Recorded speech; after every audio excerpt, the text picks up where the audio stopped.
Nous sommes connectés en permanence. Nous échangeons des données avec le monde entier, 24 heures sur 24. Histoire, images, informations, faits alternatifs et vérités cachées. Quelles sources d'informations sont fiables? Qu'est-ce qui est vrai, qu'est-ce qui est fake et qui en décide? Qui a intérêt à colporter des mensonges et à attiser les peurs? Qui cherche à contrôler nos pensées? Qui dirige notre monde?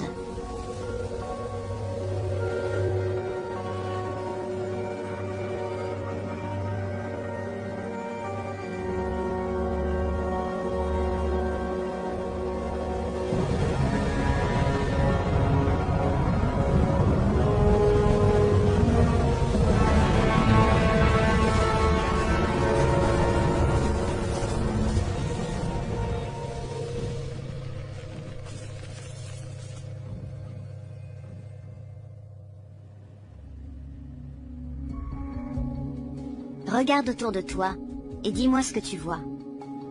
Un fidèle miroir de la réalité ou son image déformée? As-tu une vue d'ensemble ou vois-tu seulement un détail du tableau? En es-tu encore à douter du statu quo ou crois-tu déjà au contre-projet? Croire est à la mode, semble-t-il. Aujourd'hui, tout le monde croit à quelque chose et le partage.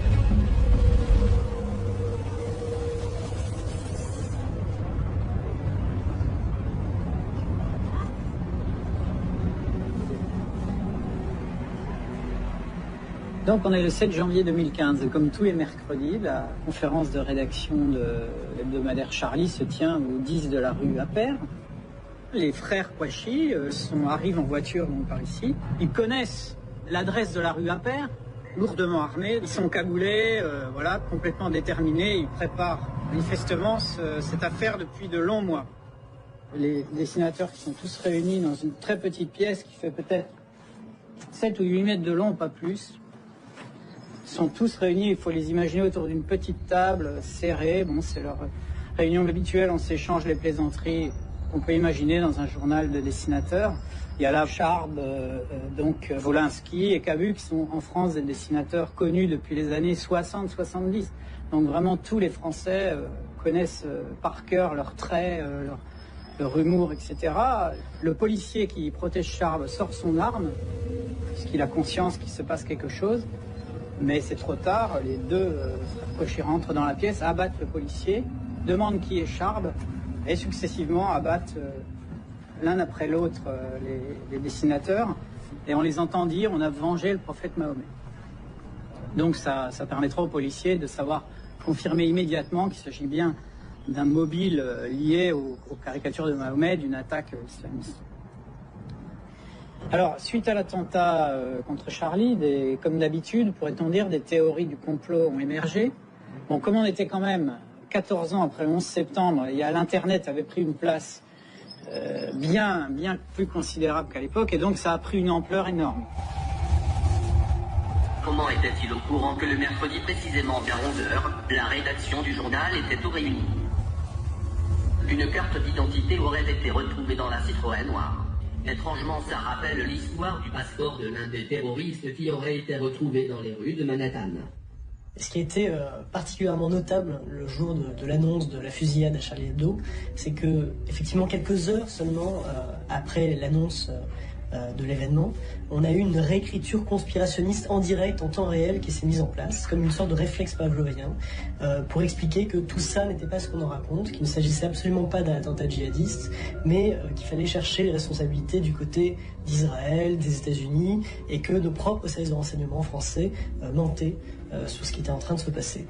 Alors, pour des mobiles différents, parce que François Hollande voulait remonter dans les sondages, c'est ce qu'on a pu entendre, pour faire passer des lois liberticides en France, pour mettre en place une dictature, en réalité autoritaire en France, mais aussi pour précipiter le choc des civilisations et stigmatiser une partie des populations. On a pu les laisser faire. Vous savez, moi je crois une chose, c'est que le système, il est capable de tout. Quand on arrive à faire le 11 septembre, c'est qu'on est capable de faire n'importe quoi pour maintenir, c'est-à-dire que l'État profond, l'État profond, c'est-à-dire ceux qui dirigent réellement le pays, ceux qui tirent les ficelles derrière les politiques, et ils ont un intérêt fondamental à maintenir ce système oligarchique. Et donc, pour eux, manipuler des gens pour faire des attentats, c'est pas un problème. Je ne peux pas dire exactement pourquoi, etc. Mais ce que je pense, c'est que pour Charlie Hebdo, comme pour d'autres attentats qui ont eu lieu en France ou ailleurs, c'était les services secrets, certainement, savaient beaucoup de choses, manipulaient beaucoup de choses, parce que ça répond à leurs besoins. Voilà, créer, par exemple, établir des lois d'urgence, contrôler la société, maintenir la peur, ne pas parler des vrais problèmes. Alors là, on a l'illustration de la réécriture complotiste de l'attentat de Charlie Hebdo avec la notion de false flag, c'est-à-dire opération sous faux drapeau. Tous les attentats terroristes, depuis le 11 septembre, sont réinterprétés comme des false flags, ce qui signifie que aucun nouvel attentat ne pourrait être interprété différemment. Parce que, évidemment, si demain les conspirationnistes nous expliquent que cet attentat est un vrai attentat, eh bien tout s'effondre pour eux. Toute l'histoire alternative qu'ils ont patiemment construite va s'effondrer. Et donc ils sont comme enfermés, comme prisonniers de leur propre vision conspirationniste. Et ils ne peuvent plus en sortir en fait. Et y compris malgré les attentats qui se sont multipliés en France, en Europe, au cours des dernières années.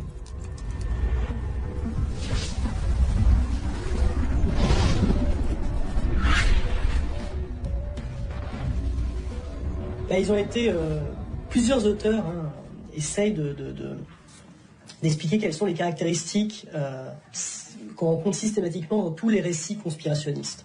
Il y a l'idée que rien n'arrive par hasard, tout d'abord. L'idée que tout est lié, mais de manière occulte, de manière secrète. L'idée que la réalité, la vérité est derrière les apparences, qu'il faut aller plus loin que les apparences. L'idée aussi que ce qui arrive est le produit d'une intention, que ce qui arrive profite, a été organisé par ceux à qui cela profite. Et puis enfin, il y a l'idée que tout ce qui est officiel est par définition mensonger.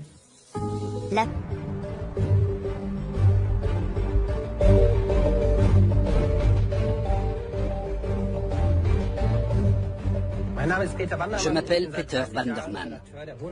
Je suis journaliste au Ruhr-Nachrichten à Dortmund depuis 30 ans. Je travaille à la rédaction locale où je couvre la rubrique des faits divers. C'est à ce titre que j'ai suivi les incidents du Nouvel An. En vérité, il ne s'est pas passé grand-chose, mais des producteurs de fake news ont tout travesti et monté en épingle.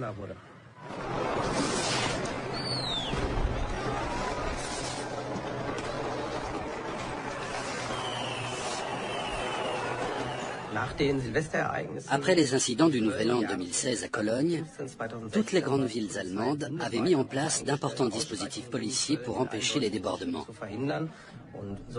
Donc, à la Saint-Sylvestre, je déambulais dans le centre de Dortmund pour couvrir les événements de la nuit.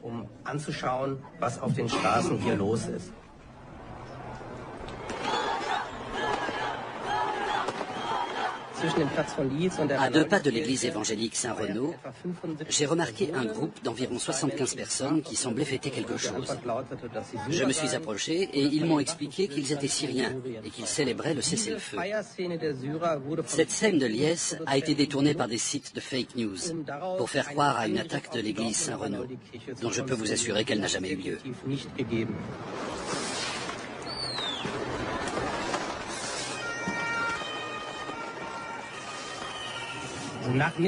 Après minuit, il y a eu effectivement une intervention des pompiers sur la façade de l'église Saint-Renaud. Une fusée de feux d'artifice s'était encastrée dans l'échafaudage devant l'église. Une bâche de protection avait pris feu. C'était une combustion lente, sans flamme, et les pompiers ont dû intervenir pour l'éteindre. Cette opération, entre l'arrivée et le départ des pompiers, a duré environ 10 à 12 minutes.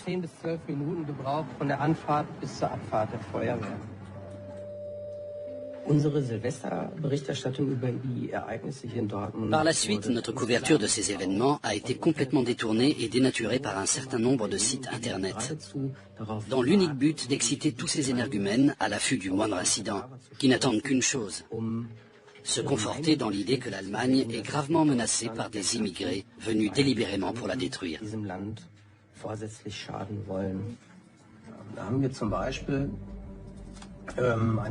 Ceci est le site d'un groupuscule néo-nazi de Dortmund, qui raconte qu'une horde de 1000 personnes a attaqué la police à proximité de l'église Saint-Renaud pendant la nuit du 31 décembre.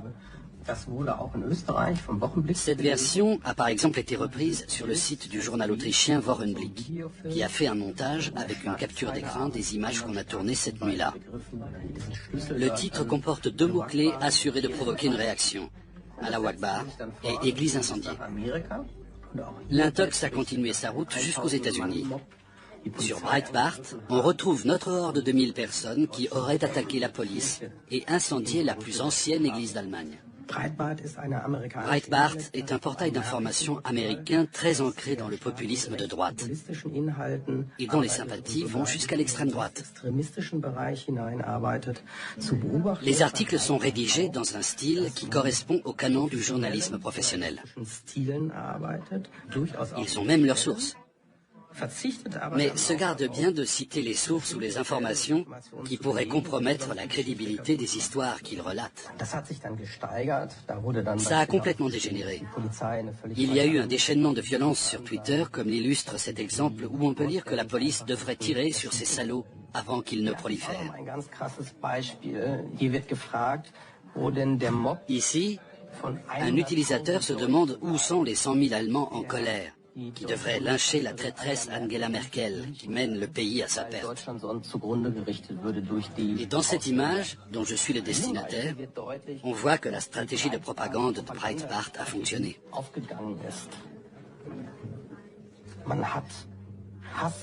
On a semé la haine pour récolter la violence. C'est une stratégie qui a déjà fonctionné une fois en Allemagne.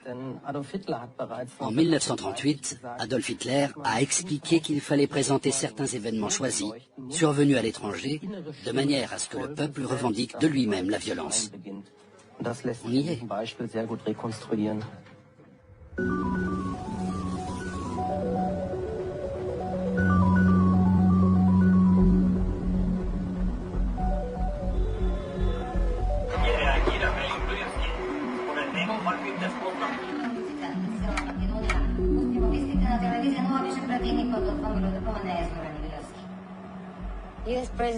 Les élections présidentielles américaines de 2016 ont été un événement médiatique mondial.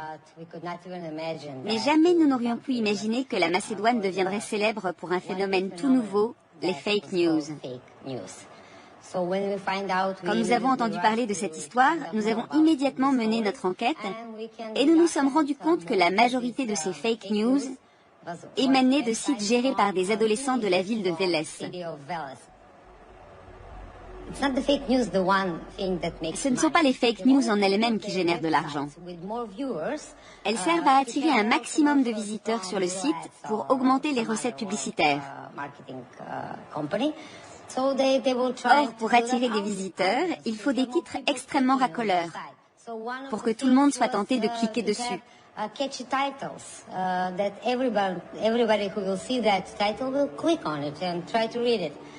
Il paraît que les soutiens de Trump ont encouragé la diffusion de ces fake news, parce que ça les arrangeait.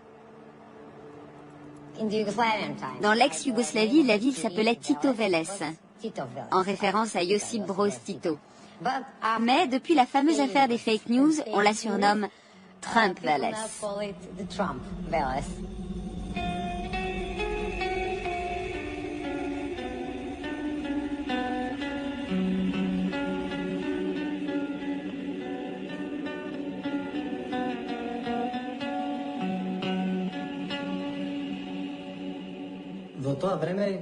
À l'époque, j'avais 2 sites, Lottery Trump et usvotenews.com, que j'utilisais pour diffuser mes news.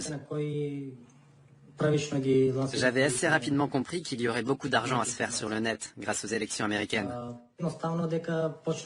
Cela dit, je ne pense pas que toutes les nouvelles qui ont été publiées aient été des fake news. Certains articles étaient corrects et bien rédigés. On n'a pas falsifié toutes les infos.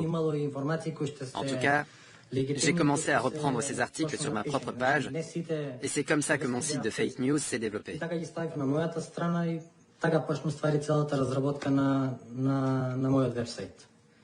Tout ce qu'il faut pour commencer, c'est un nom de domaine. Le nom va définir la thématique de mon site. Imaginons que je veuille faire un site d'information. Il suffit que je tape « news » sur n'importe quel générateur de nom de domaine et ça me sort des millions de noms disponibles. Par exemple, GoDaddy m'indique que ce nom est disponible pour le prix d'environ 1 €.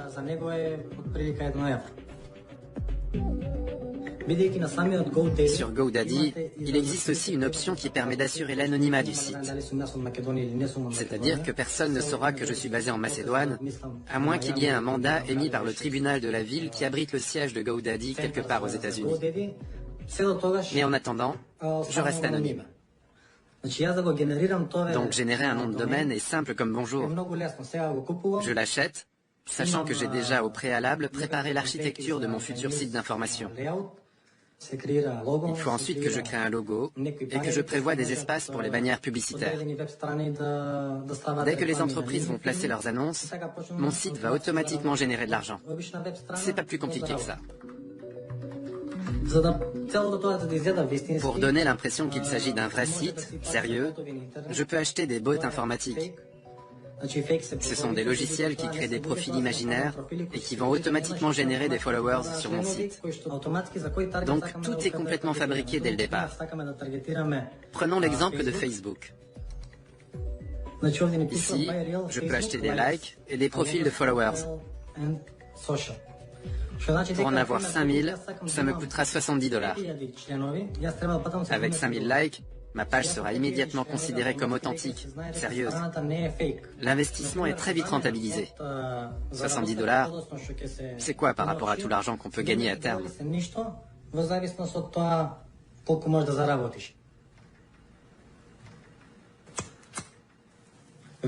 Tu peux être sûr que quelque chose est vrai quand c'est toi qui le fais. Tout le reste peut être manipulé d'une manière ou d'une autre. Les gens qui se sont fait avoir par les fake news n'ont pas d'opinion personnelle. Ils sont constamment influencés par quelqu'un. Le monde ne devrait pas fonctionner comme ça.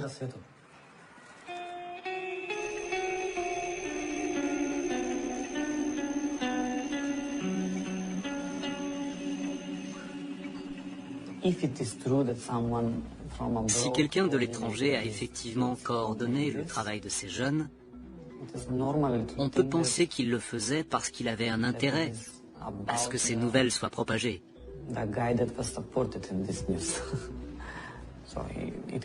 Il peut s'agir d'un membre de l'équipe de campagne de Trump, ou du moins de quelqu'un qui voulait le voir gagner. Les articles étaient rédigés dans un anglais de bonne qualité, avec des tournures qu'on retrouve dans les médias professionnels. Tout était fait pour donner l'aspect d'un site professionnel. Mais quand on voit les gens qui administrent ces sites, on a du mal à croire qu'ils écrivent leurs textes eux-mêmes.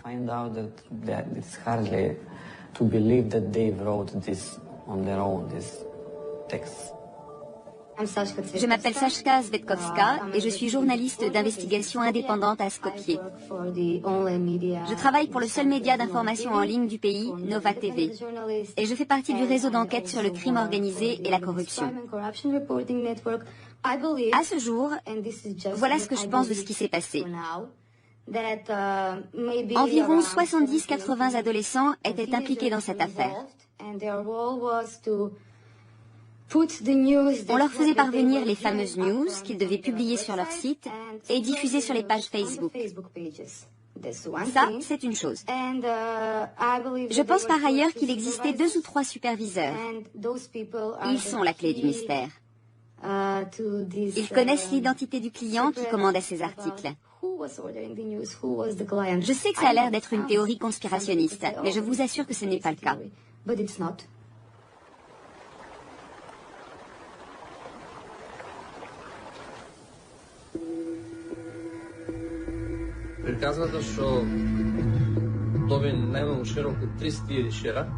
L'article qui a été le plus partagé, environ 300 000 fois, affirmait que Merkel avait prêté de l'argent à Trump pour qu'il puisse monter de nouvelles sociétés.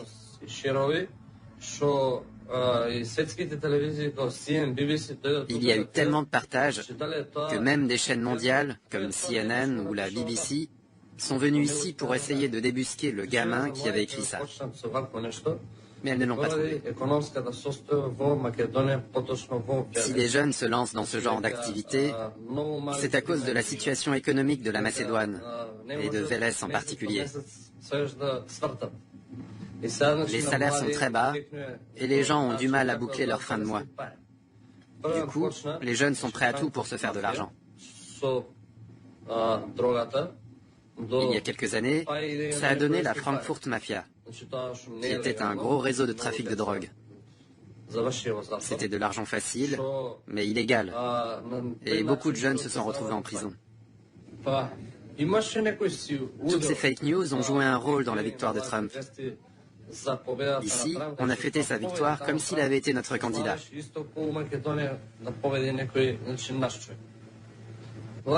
Les fake news ne vont pas disparaître de sitôt parce que les vraies nouvelles n'attireront jamais autant de clics. Elles n'ont pas le même pouvoir d'attraction.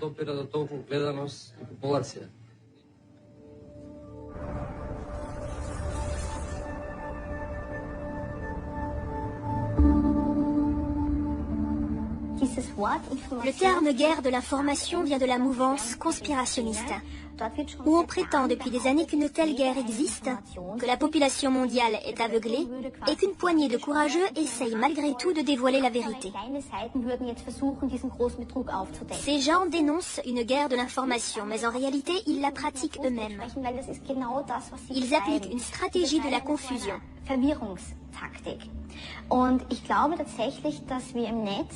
Je pense en effet qu'on assiste sur le net, à des degrés plus ou moins forts selon les périodes, à une guerre de l'information où quelques individus essayent d'influencer l'opinion avec des thèses grotesques. Ou du moins, sèment-ils suffisamment la confusion pour que les gens ne sachent plus qui ou quoi croire. Nous sommes actuellement dans une phase cruciale parce que nous risquons d'oublier que les faits, ça existe. La recette de ces sites, c'est de faire croire que tout est une question de point de vue. Les autres prétendent cela, mais nous, on dit ceci. La vérité se situe peut-être quelque part entre les deux. Mais ce n'est pas comme ça que fonctionnent les faits. Ce qui caractérise un fait, c'est qu'on peut le démontrer. Si on ne peut pas le prouver, ce n'est plus un fait. C'est pour ça que les faits alternatifs n'existent pas. Ce sont des allégations sans preuve.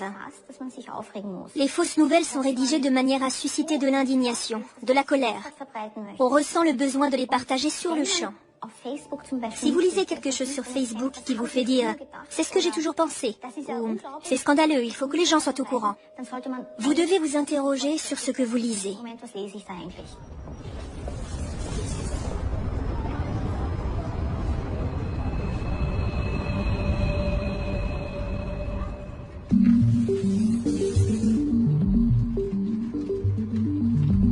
Decodex, c'est une base de données qui comprend à peu près 600 sites. En français, en anglais, en allemand, en espagnol, c'est tout, je crois, pour l'instant, d'informations. Si on estime que c'est un site qui donne une information très orientée ou partielle, on a ajouté un petit message qui dit « Attention, méfiez-vous de ce site, recoupez les informations. Si vous lisez de l'information dessus, c'est mieux de vérifier ailleurs si elles sont vraies. » Ensuite, on a donc un classement qui est en 3 catégories, on va dire. Une catégorie pour les sites parodiques, parce qu'on s'est aperçu qu'en fait énormément de gens prenaient au premier degré des sites parodiques et croyaient sérieusement des sites qui sont normalement des canulars et qui sont juste là pour faire une blague. Il y a ensuite un niveau pour les sites qui sont vraiment dans la désinformation forte, c'est-à-dire les théories du complot, les extraterrestres, des choses comme ça. Et un niveau pour les sites qui sont dans la manipulation peut-être plus subtile ou moins systématique. Je pense par exemple aux sites pro-russes comme Russia Today ou Sputnik, qui vont parfois être fiables, diffuser des informations fiables et parfois diffuser des choses qui sont beaucoup plus discutables. Donc c'est effectivement une petite extension qui s'installe sur un navigateur. Ça prend 2 secondes à installer. Et vous avez également la possibilité de consulter le décodex depuis votre mobile sur Facebook, en allant sur la page des décodeurs. Et vous pouvez discuter avec ce qu'on appelle un chatbot, c'est un petit programme qui va discuter avec vous. C'est un outil dans une palette d'outils qu'on fournit pour vérifier les infos. Mais je pense que la meilleure manière de ne pas se faire avoir, c'est d'arrêter de se comporter en consommateur passif face à l'information. Et c'est de faire, en tant que lecteur, un petit travail tout simple de vérifier une information avant de la partager. Nous, c'est ça qu'on veut pousser. Et Décodex, c'est un outil pour juste vous donner une indication sur ce que nous, le monde, on pense de tel ou tel site. Libre à vous de ne pas être d'accord avec nous et libre à vous de ne pas nous croire. Mais voilà, c'est un outil et ça n'a pas pour but de guérir les fake news, parce que je pense qu'on les guérira pas. Et je pense par contre qu'on va rentrer dans un monde où elles seront toujours là, où il y aura toujours des rumeurs et des choses comme ça, et de plus en plus. Et la seule solution pour s'en sortir, c'est d'apprendre à s'informer et d'éduquer à la formation. Susan Sontag a écrit quelque part « L'appareil photo atomise la réalité, permet de la manipuler et l'opacifie. Le cadrage détermine le récit. Je suis la photographe. Je décide ce qu'il y aura dans mon histoire et ce qui sera passé sous silence. » N'est-ce pas un peu la même chose avec les théories du complot? Elle nous montre un fragment soigneusement choisi, appuie sur certains aspects d'un événement et laisse de côté tout ce qui pourrait aller à l'encontre de la théorie. Et pourtant, je ne cesse d'y penser.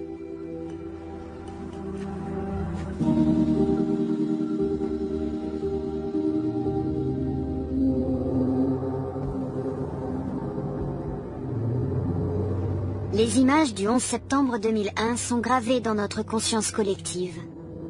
Des icônes modernes qui racontent une histoire que chacun connaît, mais que presque personne ne croit. Tom a posté cette vidéo. Le jour où les tours jumelles se sont écroulées, il avait à peine 2 ans.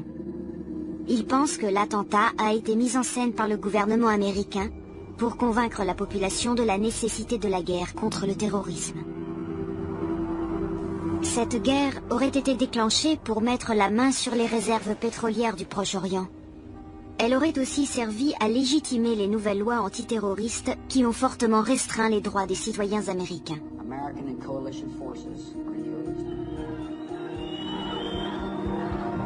Les tours auraient été détruites grâce à des explosions contrôlées pour assouvir les désirs de pétrole et de domination des puissants. Tom en est convaincu. Et il partage sa conviction avec des millions d'autres personnes. La version officielle du déroulement des événements, publiée en 2004 dans le 9/11 Commission Report, n'est pour Tom et les autres qu'un tissu de mensonges.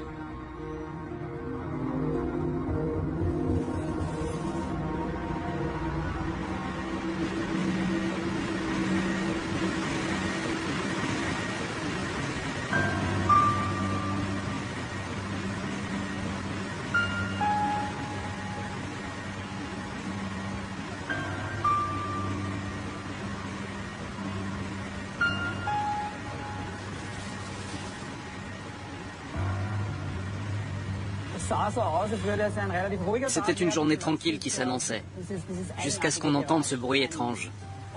Un fracas incroyablement strident, puis un impact très sourd.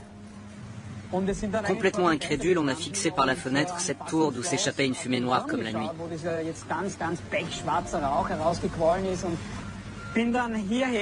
Je suis venu ici sur ce qu'était encore le parvis. Je suis passé par une de ces rues, celle-là probablement, d'où on voyait le parvis. Il y avait des débris et des éclats de verre. Mais sur le moment, je ne l'ai pas trouvé si dévasté que ça. Ce qui m'a même étonné. Les gens ont commencé à sortir de la tour numéro 1. Pendant que je les interrogeais, j'ai entendu une femme derrière moi répéter « Oh mon Dieu, oh mon Dieu ». J'ai levé les yeux et j'ai vu les gens qui sautaient des fenêtres. Très lentement, mon cerveau a commencé à comprendre qu'une des tours allait très probablement s'écrouler. Et à l'instant suivant, un immense nuage de poussière s'est engouffré dans les rues à toute vitesse. Je me suis glissé sous une camionnette. Une fois couché, j'ai eu le temps de croiser le regard d'un autre homme qui était sous une voiture voisine. Puis le nuage de poussière nous a engloutis. En une fraction de seconde, il y a eu un silence de mort et il a fait nuit noire.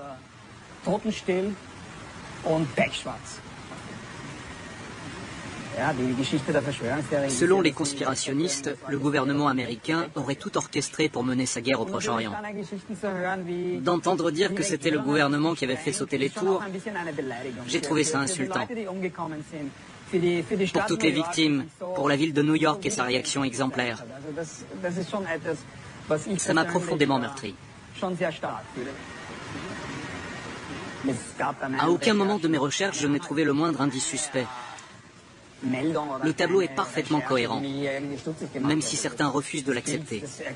19 terroristes d'Al-Qaïda ont détourné 4 avions de ligne. 2 ont été dirigés sur le World Trade Center, 1 sur le Pentagone, et le 4e s'est écrasé en Pennsylvanie après que les passagers s'étaient rebellés. Fin d'histoire.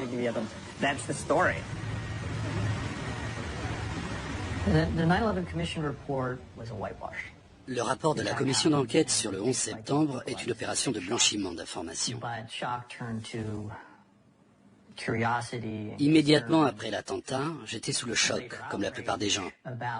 Très vite après, j'ai voulu comprendre. Le choc s'est transformé en inquiétude, puis en colère. Le gouvernement américain semblait dissimuler des choses et se montrer réticent à mener une enquête exhaustive sur les événements. Le rapport de la commission d'enquête sur le 11 septembre n'a fait que reprendre à son compte et imprimer les conclusions du gouvernement. Sur Internet, beaucoup de gens ont commencé à se poser des questions. J'ai donc décidé de faire mon travail de citoyen en lançant ma propre enquête. Un des premiers points à avoir été soulevé et très débattu concernait le rôle du NORAD, le commandement de la défense aérospatiale. Alors que le gouvernement avait reçu toute une série de mises en garde qui pointaient le risque imminent d'une attaque, le NORAD a réagi de manière scandaleusement lente et inadaptée. C'est très grave, parce que c'est un fait avéré que différentes agences de renseignement américaines ont été prévenues, et ce à plusieurs reprises. Nous avons créé une association et un site Internet, La Vérité sur le 11 septembre, pour centraliser toutes les interrogations et rassembler des éléments qui permettraient de rouvrir l'enquête. Dès qu'on émet des doutes, qu'on met en cause le rapport officiel, qu'on s'intéresse à des indices qui suggèrent qu'il y a eu un crime, on est taxé de conspirationnisme.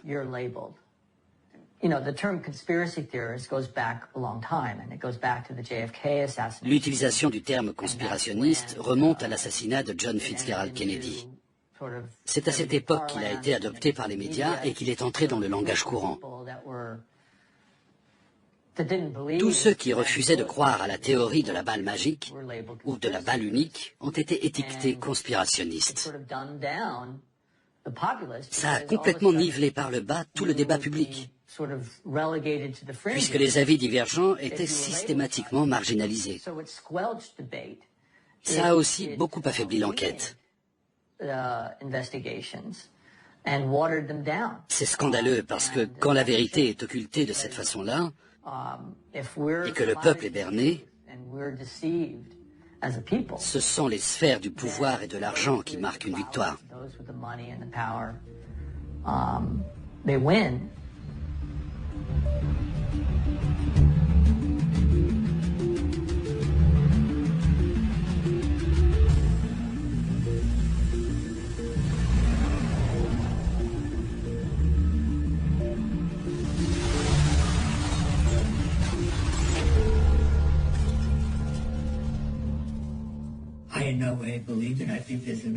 Je ne crois en aucun cas à toutes ces théories. Il existe suffisamment de preuves matérielles. Là-dedans, il y a le récit véridique de ce qui s'est passé. Je ne vois pas de raison de le contester. Ce rapport de la commission d'enquête sur le 11 septembre s'appuie sur une multitude de sources et de données. Je l'ai appelé et lui ai dit, c'est un sujet complexe et un livre complexe. Notre boulot, c'est de rendre plus simple et accessible des choses a priori complexes. Adaptons ce livre en roman graphique. Il m'a répondu, mon Dieu, mais c'est génial comme idée. Voilà comment ça a commencé. La séquence d'ouverture montre bien quels peuvent être les atouts du dessin. On y voit le déroulement chronologique des événements. On a immédiatement la situation devant les yeux. On est dedans. Alors qu'il aurait été difficile de la décrire avec des mots. Nous, on est les gentils, et eux, les méchants. C'est une évidence. Oui, les kamikazes sont les méchants. Ça ne fait aucun doute. Et les pompiers sont vraiment les gentils. Vous ne trouverez pas de conspirationnisme là-dedans. On a essayé de représenter une histoire qui soit complète, sensée et fondamentalement vraie.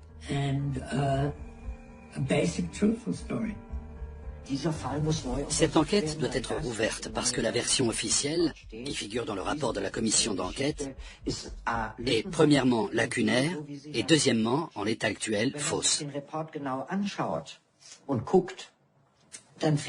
Lisez-le attentivement. Vous allez tomber sur un chapitre qui vous explique que Ben Laden et les 19 terroristes ont bien fait tout ce qu'on leur reproche. Puis, regardez sur quelles sources se fonde le chapitre et vous constaterez qu'il repose sur les témoignages de Khaled Sheikh Mohammed. Nous savons que Khaled Sheikh Mohammed a été soumis 182 fois au waterboarding, une méthode de torture qui consiste à simuler la noyade.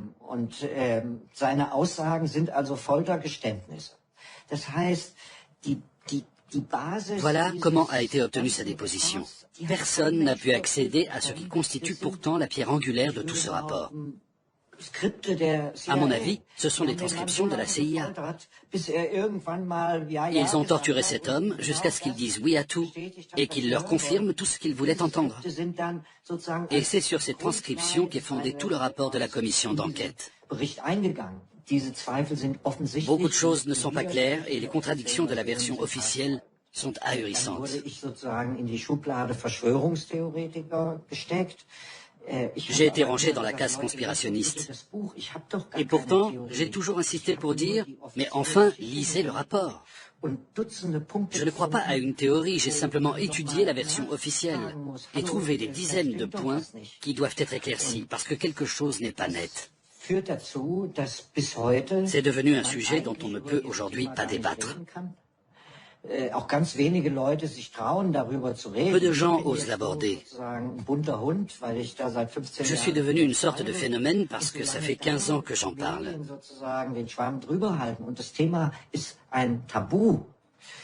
Tant que ça restera tabou et que les médias préféreront passer le sujet sous silence, rien ne bougera. Tu es évincé du cercle des journalistes sérieux. Tu deviens un exclu.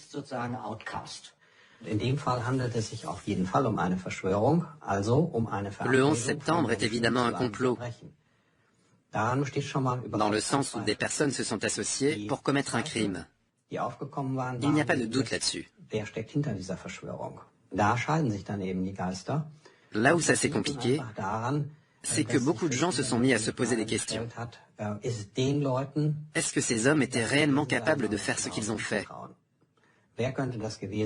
Qui aurait pu être derrière ça? Qui aurait pu faire croire à un attentat par des terroristes islamistes? Et les regards, surtout ceux de la gauche européenne, se sont tournés vers les États-Unis. À partir de là, s'est développé tout un tas de théories particulièrement complexes et en partie très absconses. La version officielle est finalement une version à minima. Elle avance qu'il s'agissait d'un nombre très réduit de conjurés qui ont mis en œuvre leur plan avec des moyens extrêmement simples. Or, il faut avoir à l'esprit qu'un complot a d'autant plus de chances d'aboutir qu'il est simple, que sa préparation est courte et qu'il implique un nombre réduit de conspirateurs. Plus il est long à préparer, plus il compte d'initiés, plus il devient difficile de le garder secret. Vu sous cet angle, je dois admettre que la version officielle semble la plus plausible. Qu'est-ce qui rend les théories du complot si séduisantes? Serait-ce parce qu'elles mettent du sel dans notre train-train quotidien? Moi aussi, j'ai envie d'oublier que notre monde est à la fois infiniment complexe et désespérément banal. Je ne demande qu'à me passionner pour des histoires extraordinaires, comme celle des reptiliens, ces hommes lézards qui ont profondément noyauté notre société, ou celle des extraterrestres dont le vaisseau s'est écrasé au Nouveau-Mexique dans les années 40, ou encore cet atterrissage sur la Lune en 1969, qui n'a jamais eu lieu puisque tout a été tourné dans un studio de cinéma. Ces histoires sont excitantes. Comparées à la version officielle, un bon complot me stimule comme un aphrodisiaque. Quelles que soient les théories du complot, toutes s'accordent sur une chose: derrière toutes ces sombres manœuvres, il y a eux. Eux, ce sont ceux qui tirent les ficelles dans l'ombre, qui nous abusent et nous mentent, pour étendre toujours un peu plus leur pouvoir. Dans le plus grand des secrets, ils ont mis en place un système qui nous réduit en esclavage pour nous exploiter dès la naissance et nous laisser mourir dans l'ignorance de notre condition. Même s'il n'est pas tout à fait clair qui ils sont réellement, une chose est certaine, ils ne cherchent rien de moins que la domination du monde. On attribue volontiers le rôle du sinistre comploteur aux francs-maçons. Ils sont les protagonistes involontaires d'innombrables théories du complot. On les accuse de vouloir établir un nouvel ordre mondial, dirigé par les Juifs, de contrôler les grands médias et d'adorer le diable. Ils seraient les instigateurs de la Révolution française. Ils auraient parsemé le billet de $1 de leur symbole et inventé le réchauffement climatique. La liste est sans fin. Mais que se trame-t-il vraiment dans les loges maçonniques? Un ordre dont l'adresse figure dans l'annuaire téléphonique est-il si secret que ça?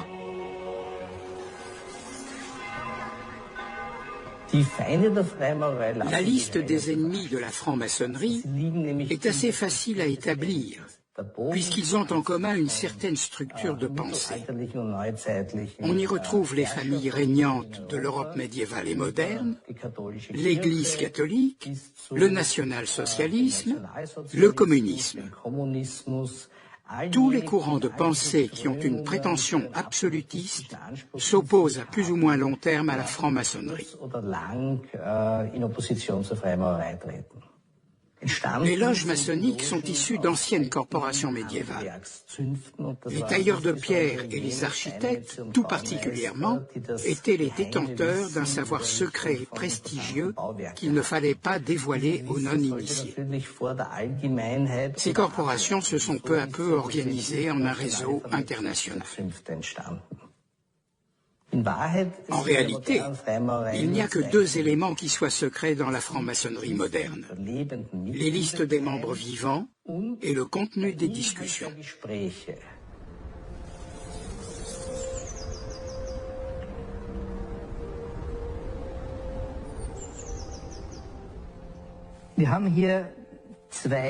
Nous avons ici deux ouvrages qui ont significativement contribué à attiser les théories et les rumeurs au sujet d'un soi-disant complot maçonnique.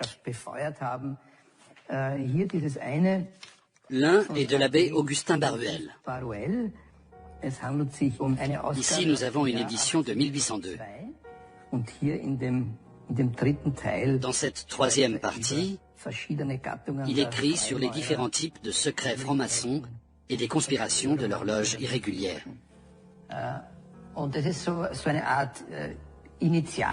peut dire que ce livre a en quelque sorte ouvert la voie, et son contenu sera régulièrement recopié et repris. C'est l'un des tout premiers ouvrages de l'histoire à développer une théorie du complot maçonnique.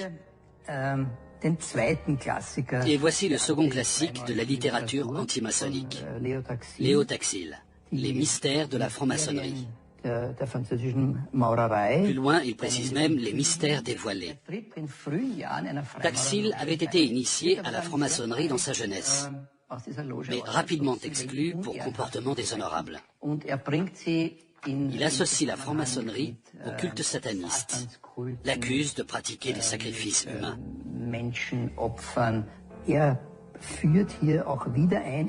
Il réintroduit aussi la figure de Baphomet, une idole démoniaque légendaire que les maçons adoreraient au cours de leurs réunions. «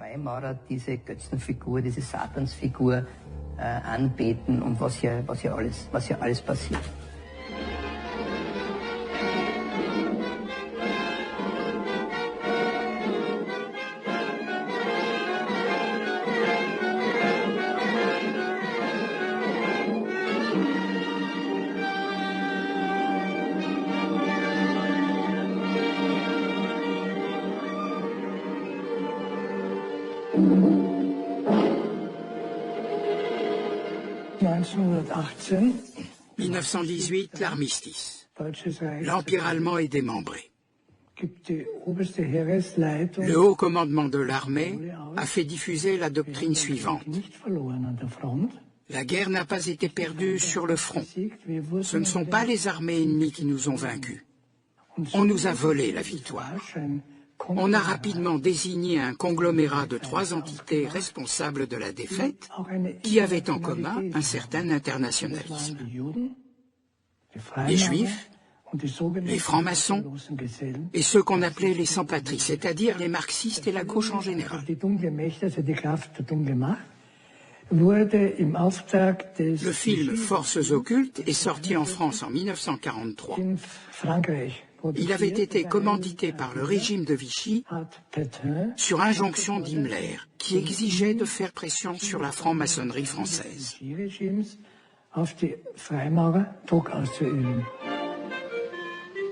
Frères, l'aviation allemande n'a pas d'appareil. Les tanks allemands marchent difficilement. Croyez-moi, mes frères, il nous serait facile d'abattre le national-socialisme dont les exigences françaises accrues deviennent intolérables. Et libérer ainsi nos frères réduits à l'esclavage. Jamais nous n'avons été plus près. En 15 jours, nous réglerions le sort de l'Allemagne. Notre loi régirait l'Europe définitivement. Notre victoire est sûre. C'est faux. C'est faux. Silence. Ce que dit cet homme est faux. Mon frère, je vous rappelle alors, vous n'avez pas la parole. Mais vous tous, maçons, vous poussez à la guerre pour que ce pays soit gouverné par vos lois, par les Juifs et la maçonnerie surtout. Le peuple français ne se battra pas pour défendre une idéologie fumeuse, un régime ignoble, une république pourrie. L'objectif était de présenter l'union entre la franc-maçonnerie internationale et le judaïsme international comme le principal ennemi du peuple allemand.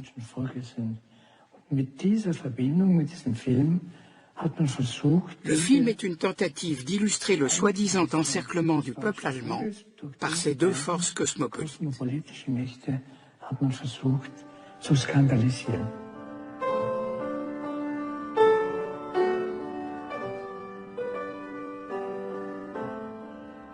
Alors, je suis pianiste et compositeur classique, Stéphane Blais. Voilà, j'ai enregistré une trentaine de CD de musique classique, Chopin, Mozart, Liszt, Rachmaninoff, etc. Et je suis compositeur aussi, j'ai écrit à peu près 300 œuvres éditées. Et effectivement, je viens de sortir un livre sur la franc-maçonnerie qui s'appelle « Franc-maçonnerie, l'effroyable vérité ».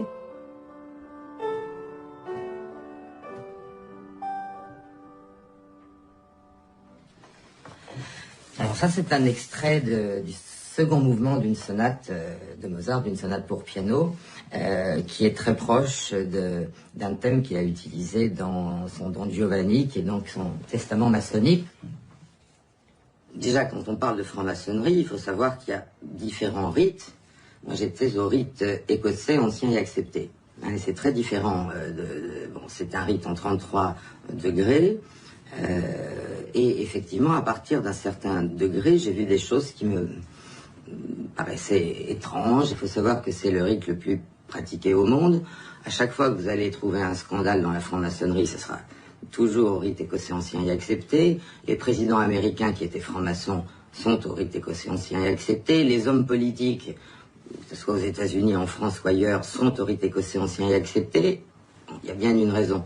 Donc déjà, la première chose, c'est le mensonge qui consiste à dire qu'il n'y a aucun lien entre la franc-maçonnerie du rite écossais ancien et accepté et le bénébérite.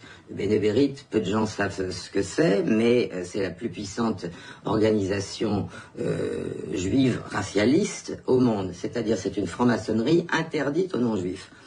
Alors, depuis des décennies, on nous fait croire qu'il n'y a aucun lien entre les deux. Or, c'est faux. Et il y a un lien entre le rite écossais ancien et accepté, le bénébérite et, accrochez-vous, le Ku Klux Klan. Plus clair encore, l'ordre international bénébérite a besoin de réunir l'élite des communautés juives pour l'intéresser aux problèmes de notre peuple. Le bénébérite accepte dans ses rangs tous juifs pouvant contribuer à relever le prestige d'Israël. Voilà, je crois que là, on a les buts avoués des derniers grades de la maçonnerie. Donc c'est non seulement évidemment le prestige d'Israël, le sionisme, mais aussi derrière ça, et on le voit dans les derniers grades et les mots de passe, la synarchie, c'est-à-dire un gouvernement mondial. On voit que c'est véritablement le but poursuivi.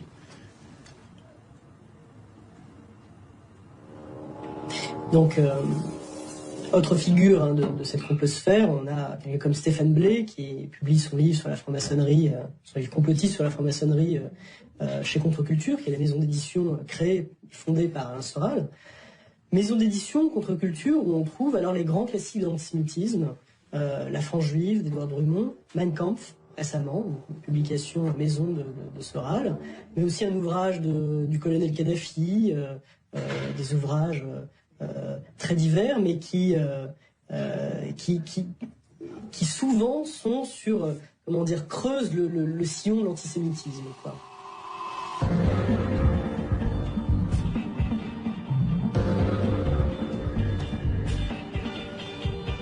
Imagine que ton jour est arrivé. C'est l'heure de vérité. Tu as toutes les cartes en main, les autres demandent à voir ton jeu. Mais le nombre d'images est infini. Le nombre d'histoires aussi. Et l'espace est limité. Il va falloir te décider. Il va falloir que je me décide. Quelle vérité choisir? Qu'est-ce que je mets en avant? Qu'est-ce que je laisse de côté? Quelle image occupera le dernier espace libre du mur? Jamais il n'aura été aussi facile d'échafauder sa propre version de la vérité et de la rendre accessible à un large public. Nous avons besoin de stratégies qui nous aident à faire le tri entre les points de vue raisonnables et les autres. Comment faire la part entre un scepticisme de bonne aloi et une certitude conspirationniste imprégnée d'idéologie? Comment identifier de manière fiable les fake news? Qui ou quoi peut nous protéger du venin qui attise les peurs? Après 50 ans de combat avec son ennemi cubain, le blocus américain est sur le point de se terminer. Mais cette image dissimule des années de mensonges d'État. Une omerta totale sur les vraies raisons du blocus. La CIA a inventé le sida pour en faire une arme bactériologique. Les Cubains ont découvert le vaccin contre le sida. Et les multinationales américaines entendent bien se l'approprier.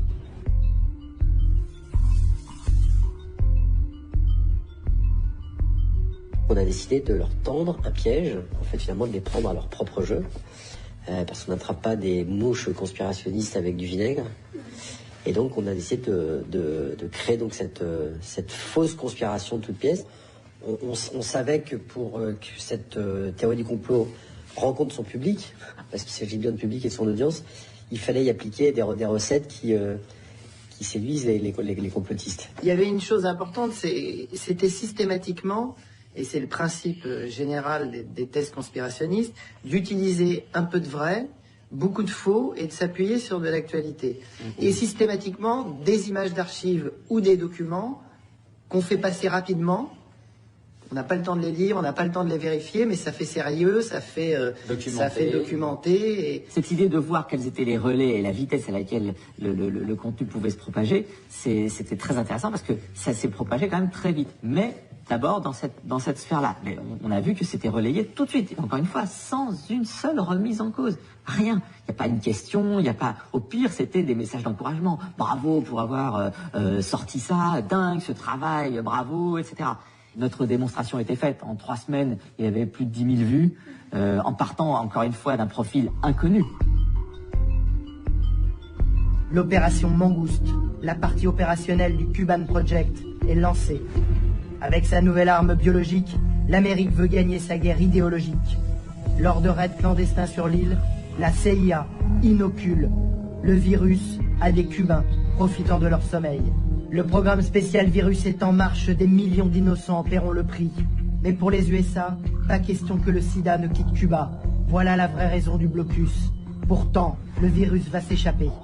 Et donc, comme on est dans un univers du digital où tous ceux qui n'avaient pas la parole, et les conspirationnistes en font partie, ont conquis ce terrain depuis 15 ans, ils ont quelque part pris un temps d'avance par rapport à la machine.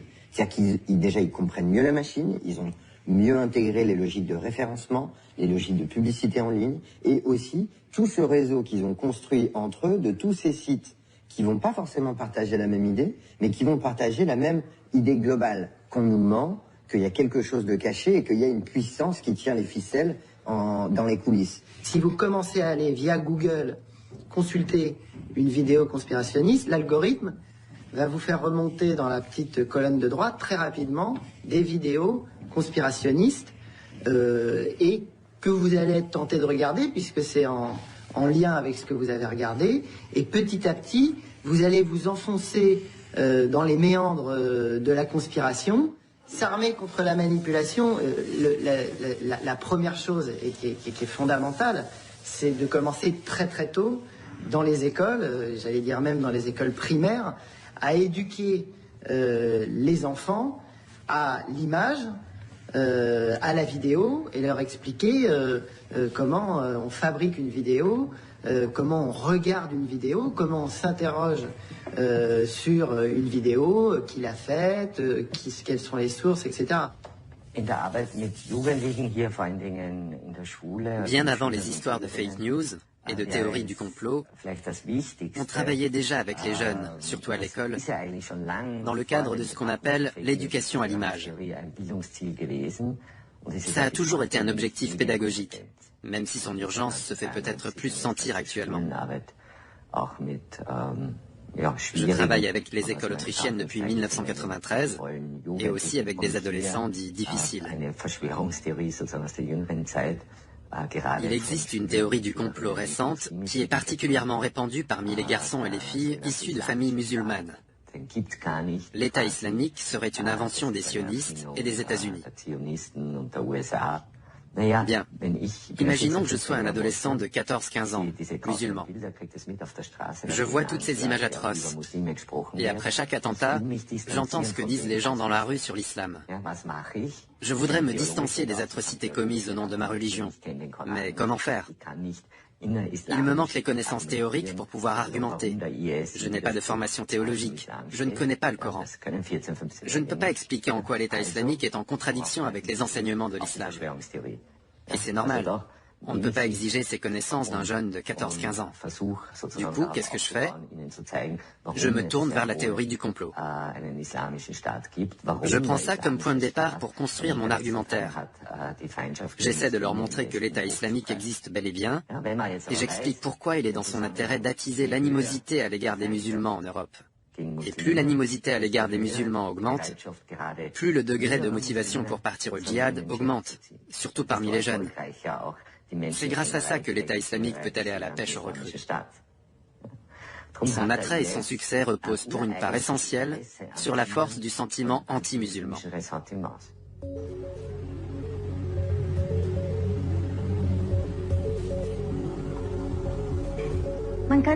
On pourrait dire que les théories du complot sont le pain quotidien de tous les spécialistes des médias. Parce que nous devons toujours nous demander sur quel plan se situe ce qui est énoncé. Qu'est-ce qu'il y a derrière? Quel est le contexte technologique? Qui a inventé l'énoncé? Il faut remonter toutes les pistes, en ayant toujours à l'esprit le fait qu'il y a une part de la communication que nous ne percevons pas.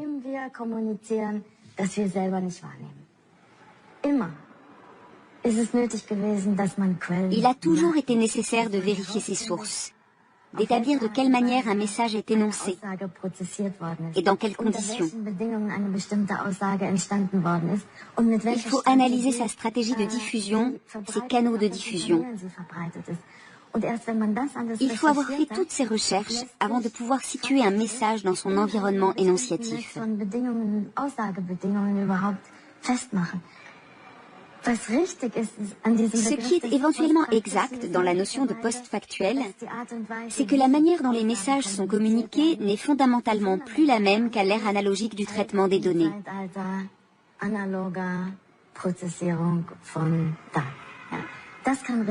Mais plutôt que d'appeler ça du post-factuel, il me paraît plus pertinent de se demander quels algorithmes rendent la diffusion de ce fait possible.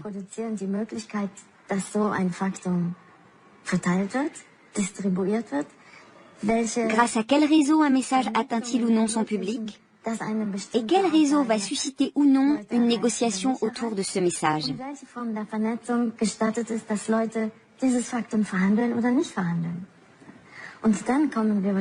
Cela me semble être une approche beaucoup plus intéressante pour appréhender la réalité dans toute sa complexité.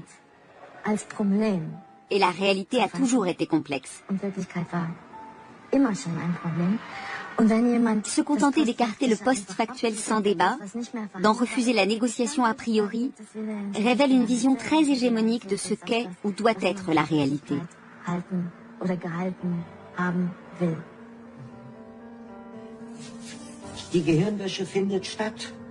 Le lavage de cerveau est en cours dès l'instant où c'est toujours le même programme qui nous raconte la réalité. À partir du moment où je ne vais plus chercher d'autres éclairages, d'autres perspectives, là oui, on peut parler de lavage de cerveau. Pour libérer ma pensée, je dois avoir à disposition des points de vue divergents et m'en nourrir. Chacun d'entre nous a une opinion et il se fait son image. Mais cette image, il faut la compléter. En latin, on dit « audiatur et altera pars », entendre l'autre côté, comme au tribunal. En ce qui me concerne, c'est ce que je fais. Quand CNN parle d'armes chimiques, je vais voir ce qu'en disent les Russes. Et les Russes disent autre chose. À moi de m'y retrouver, ce qui est loin d'être facile. Il est évidemment plus simple d'ingurgiter du pré-mâché, plutôt que de réfléchir par soi-même. Mais quand on travaille avec les médias, on n'a pas d'autre choix que de réfléchir par soi-même. Et il est important d'éduquer nos jeunes, nos enfants.